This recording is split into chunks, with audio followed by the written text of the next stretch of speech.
The FISAT announcement, the statement of launching a brain in space, really shows that there is a general sense and a genuine interest and appreciation of the value of having modern data analysis, machine learning, deep learning, AI, and doing it on orbit right at the creation of the data, something that we on Earth do for a long time, and it's called, computing at the edge. FISAT is a technology demonstrator CubeSat, which is aimed to bringing AI to the edge. So we have a small chip, a Myriad 2 chip, which is optimized for particularly convolutional neural networks. And we have a project where we're just demonstrating this on a hyperspectral CubeSat, which is called Hyperscout 2. And what we're doing as a demonstrator is just looking at how we can do onboard cloud detection. This is very important when we're talking about hyperspectral missions because we have such huge amounts of data that we need a good algorithm on board to try to figure out when we can save some of the data, not sending it down, or send some of the data down. The problem there is normally we don't have processors that require not a lot of energy and at the same time are feasible enough to do this. A chip like this, when we have deep neural networks, they need a lot of power, they need very specialized computer hardware, and both normally we don't have in space. This chip is actually off-the-shelfware, so you can buy it quite easily and cheap, and there's a lot of software for it. So normally people use it here to put AI on edge. This means like putting a deep neural network on a small car, a bike, or like a drone, especially small devices that don't have much power, don't have much energy. Small sats are small, therefore the solar panels are small, the batteries are small. This means you have very low energy budgets. This means to download the data is a problem because you have very limited connectivity and the bandwidth is limited. So we hope that this technology, this chip, will be able to process the data directly on board and therefore reduce a lot the need to download. The user can get the information much faster from the event that has been measured to the actual actionable information delivered. So we try to do this. And with spectral imaging, actually you get much more information than normal imaging. So you can add much more details on how the target is reflecting the sunlight. And plus the thermal, we can also couple this to the temperature of the body.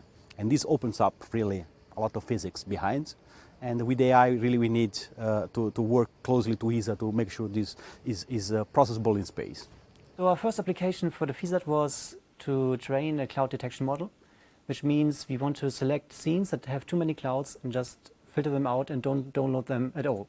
Our idea was to train a model, put it on a small chip, and then make it feasible to work with the hyperspectral data coming from the FISAT sensor.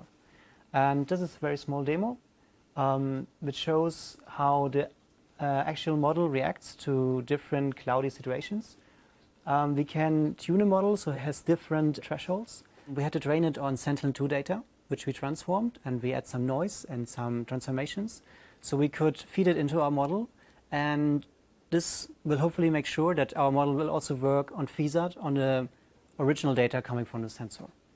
I have to say all the process of deciding in the spirit of new space and how things should come up together on the way was really, really exciting because we decided to bring on board, to embark on our payload, this AI chip from Intel in a really short time. And we were involved in a very quick process to evaluate what were the risks and what actually were the positive, let's say, aspects of course, rushing out and try to include this in our mission. And I have to say in 3 months we were able to put together what was needed to have this successful development, and we hope to see in space the same results we saw on ground so far.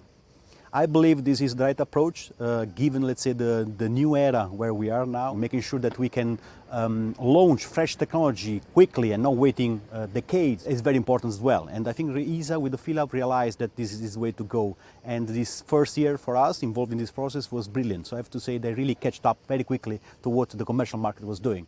It really resonates and complements what industry, in particular, what we have been doing, launching a similar, a complementary mission to it, right? And it's the FISAT one is very geared to its optic image analysis. It's like an Intel chip that is driving that.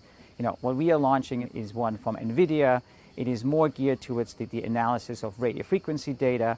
And I think that is exactly an example of like the manifestation of how traditional larger space cooperates with the newer, smaller space. And that is the leverage of large-scale developments that are happening on Earth, where companies like Intel and NVIDIA and Apple and DJI are developing devices and software at very, very large scale with a very, very rapid innovation cycle. And then we can bring this into orbit in a short period of time.